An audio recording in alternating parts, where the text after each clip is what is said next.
नमस्कार, मैं श्रेया और आप देख रहे हैं बातें यूपी की। मैं हाजिर हूं उत्तर प्रदेश की 10 बड़ी खबरों के साथ। उत्तर प्रदेश महिला आयोग ने महिलाओं की सुरक्षा को ध्यान में रखते हुए एक नया आदेश जारी किया है।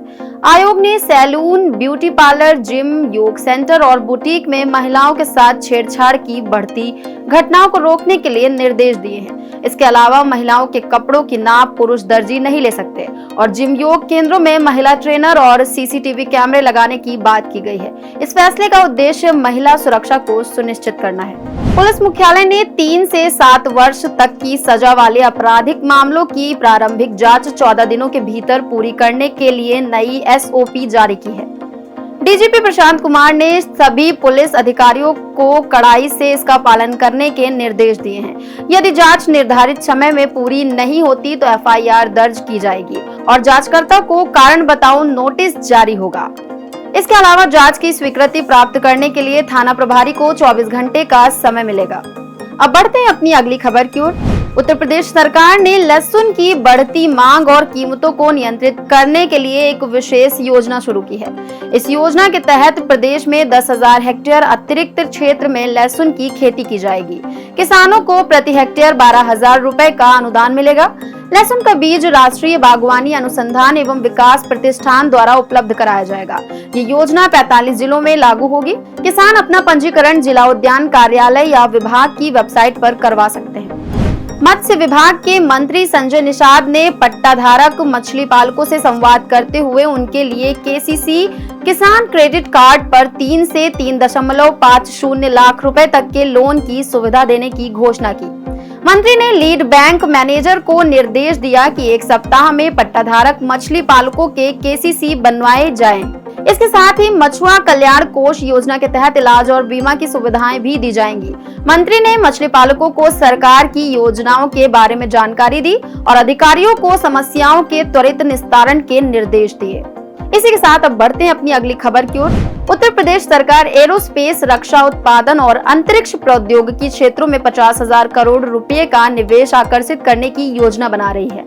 इसके तहत 6 स्थानों पर सॉफ्टवेयर प्रौद्योगिकी पार्क और अनुसंधान केंद्रों के साथ साथ रक्षा, साइबर सुरक्षा, उपग्रह निर्माण और रक्षा इलेक्ट्रॉनिक्स जैसे सेक्टर में निवेश होगा।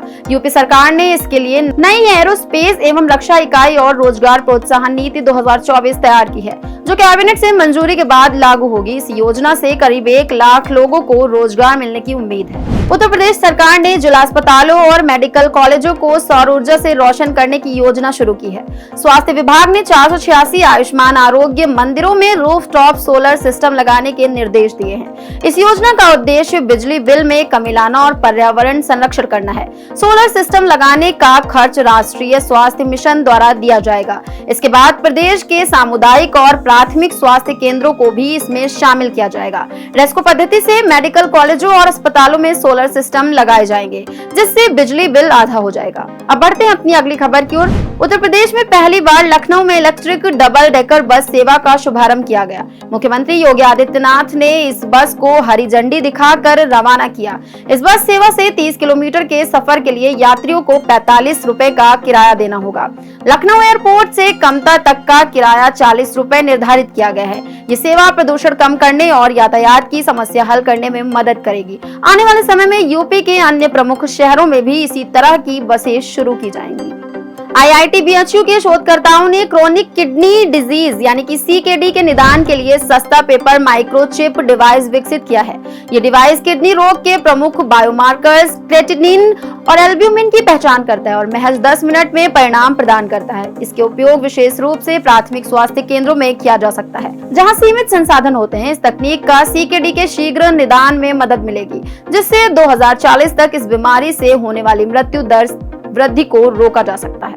इसी के साथ अब बढ़ते हैं अपनी अगली खबर की ओर। उत्तर प्रदेश सरकार ने ओबीसी छात्रों के लिए पूर्व दशम और दशमोत्तर छात्रवृत्ति योजनाओं की आवेदन प्रक्रिया शुरू कर दी है। इस योजना का उद्देश्य छात्रों को आर्थिक सहायता प्रदान कर शिक्षा के क्षेत्र में प्रोत्साहित करना है। कक्षा 9 से 12 तक के छात्रों के लिए आवेदन 15 जनवरी 2025 तक किए जा सकते हैं। आवेदन scholarship.up.government.in पोर्टल पर ऑनलाइन होंगे। छात्रवृत्ति राशि का भुगतान 25 फरवरी 2025 तक बैंक खातों में डीबीटी के माध्यम से किया जाएगा। ये पहल ओबीसी छात्रों के उच्च शिक्षा के सपने को साकार करने में मददगार साबित होगी। और अब बढ़ते हैं आज की अपनी आखिरी खबर की ओर। उत्तर प्रदेश में नवंबर का एक हफ्ता बीतने के बावजूद सर्दी का एहसास नहीं हो रहा है। मौसम वैज्ञानिकों का कहना है कि ला नीना की स्थितियां न बनने से सर्दी पर ब्रेक लग गया है। इस कारण अधिकतम तापमान में गिरावट नहीं हो पाई है और न्यूनतम पारा सामान्य से अधिक बना हुआ है। अधिकतम तापमान अप्रत्याशित रूप से 36 डिग्री तक पहुंच रहा है। विशेषज्ञों का मानना है कि अगर ये स्थिति बनी रही तो आगे सर्दी प्रभावित हो सकती है और चरम सर्दी के दिन भी अधिक हो सकते हैं। तो ये थी दिन भर की 10 बड़ी खबरें। ऐसी ही खबरों को देखने के लिए देखते रहें और करते रहें बातें यूपी की। धन्यवाद।